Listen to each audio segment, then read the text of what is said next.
नमस्कार दोस्तों, हमारे चैनल पर आपका स्वागत है। तो आज हम सेक्शन 14 लिमिटेशन एक्ट देखने वाले हैं। इसमें क्या बताया गया है कि बिना अधिकारिता वाले न्यायालय में सद्भावपूर्वक की गई कार्यवाही में लगे समय का अपवर्जन। ठीक है, पहली बात तो हम ये जान लेते हैं कि जो फर्स्ट क्लॉज है वो किसी वाद के बारे में बात करता है और जो दूसरा क्लॉज है वो आवेदन की बात करता है। ऑलमोस्ट सारी चीज़ें एक जैसी ही हैं, बस यहाँ पर यही डिफरेंस है कि किसी वाद के लिए जो वाद के लिए बात करता है वो फर्स्ट क्लॉज बात करता है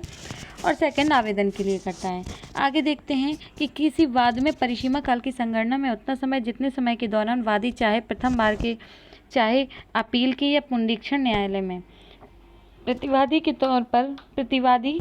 के विरुद्ध अन्य सिविल कार्रवाई सम्यक तत्परता से अभियोजित करता है, अपवर्जित कर दिया जाएगा, जहाँ की वह कार्रवाई उसी विवादित समय से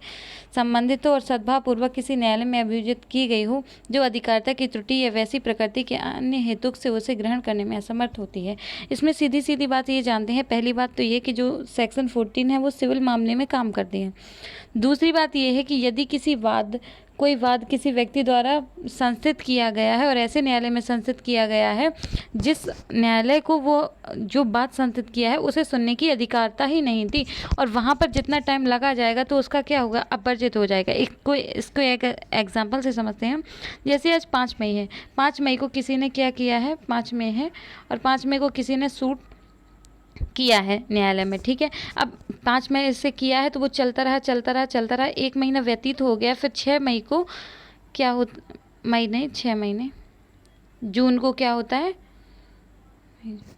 जून को क्या होता है कि 6 जून को पता चलता है या फिर 5 जून को पता चलता है। किसको? 6 जून को पता चलता है पक्षकार को या न्यायालय को ये पता चलता है कि जो मेरे पास जो केस आया है, जो वाद आया है, उसे मैं सुनने के लिए लायबल ही नहीं हूँ, अथॉरिटी ही नहीं है। या फिर पक्षकार को ही पता चल जाता है, वादी को ही पता चल जाता है कि अरे जिस न्यायालय में मैंने सूट इंस्टीट्यूट किया है वो तो इसकी अधिकारिता ही नहीं रखता है। तब वह क्या करेगा? तो इसमें ये बात की गई है कि जो 5 मई से और 6 जून तक का जितना टाइम है, ऐसे न्यायालय में यदि व्यक्ति द्वारा सद्भावपूर्वक ऐसा किया गया था, सद्भाव में बस ऐसा वाद लगाया गया हो और ऐसे न्यायालय में लगाया हो जहां उसे ऐसी अधिकारिता नहीं थी ऐसी बात को सुनने की, तो वहां पर क्या ऐसा टाइम एक्सक्लूड हो जाएगा। ठीक है,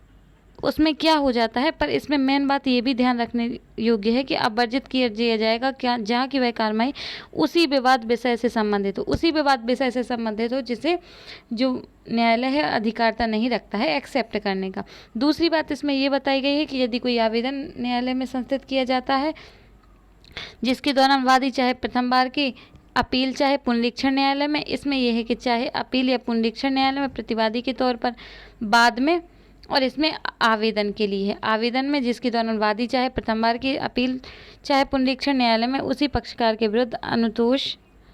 के लिए अन्य सिविल कार्यवाहियाँ सम्यक तत्परता से अभियोजित करता है। मतलब यहाँ पर भी उसने सम्यक तत्परता से अभियोजित की है उस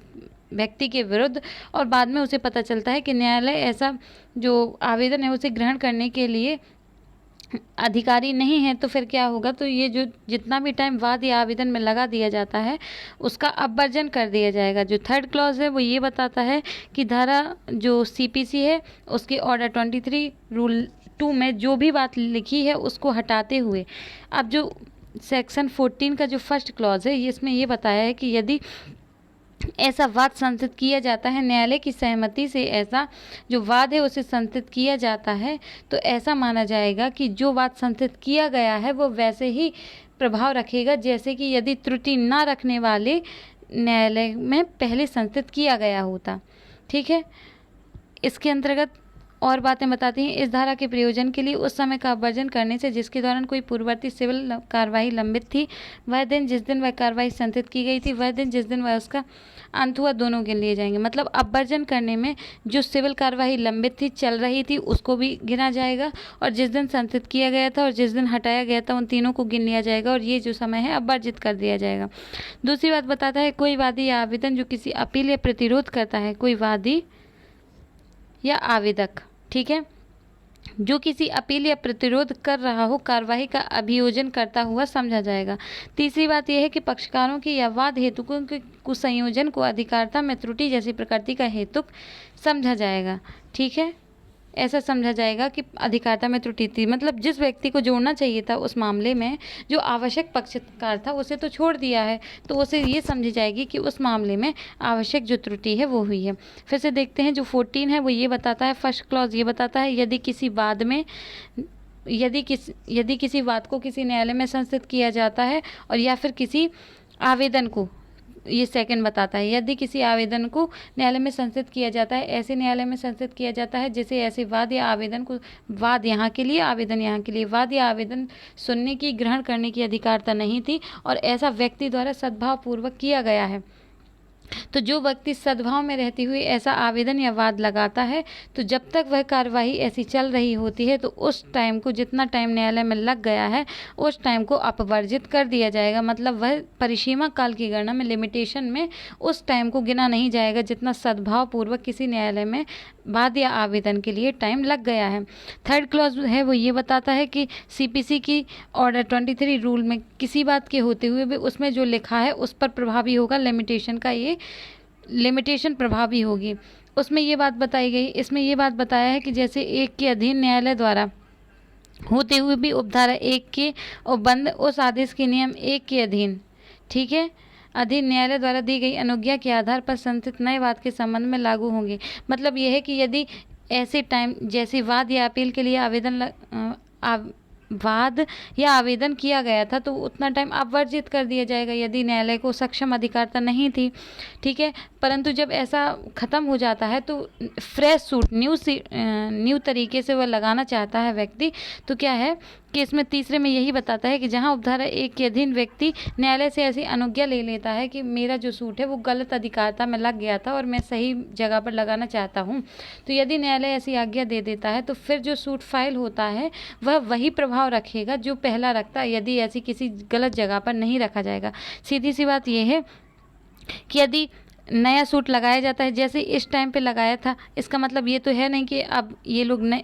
जैसे गलत न्यायालय में इन्होंने वाद या आवेदन लगा दिया गया था तो उसका अपवर्जन तो किया जाएगा, पर ये लोग सही न्यायालय में भी तो लगाएंगे, तो सही न्यायालय में जब लगाएंगे तो वैसे ही प्रभाव रखेगा जैसे कि पहले रखता यदि ऐसी त्रुटि ना हुई होती। तो मतलब कि गलत न्यायालय में यदि ऐसा आवेदन या वाद ना लगाया होता, मतलब उसका कोई प्रभाव ही नहीं पड़ेगा। अगर न्यायालय की सहमति से लगाया है तो वह सही है, वैध है, ठीक है। इस धारा के प्रयोजन के लिए अब इसको स्पष्ट किया गया है कि जो सिविल कार्यवाही लंबित है या जिस दिन कार्यवाही संसिद्ध की गई है या जिसका उसका अंत हुआ है, दोनों को अपवर्जित किया जाएगा। कोई वादी या आवेदक किसी अपील या प्रतिरोध कर रहा है, कार्यवाही का अभियोजन करता हुआ समझा जाएगा। और पक्षकारों के कुसंयोजन से, मतलब जो व्यक्ति आवश्यक था, उस पक्षकार आवश्यक था उस मामले में, उस व्यक्ति को यदि ठीक से ज्वाइंट नहीं किया गया है तो इस धारा के अंतर्गत त्रुटि मानी जाएगी। आई होप आपको समझ में आएगा। आज के लिए सिर्फ इतना ही। Thank you, bye bye.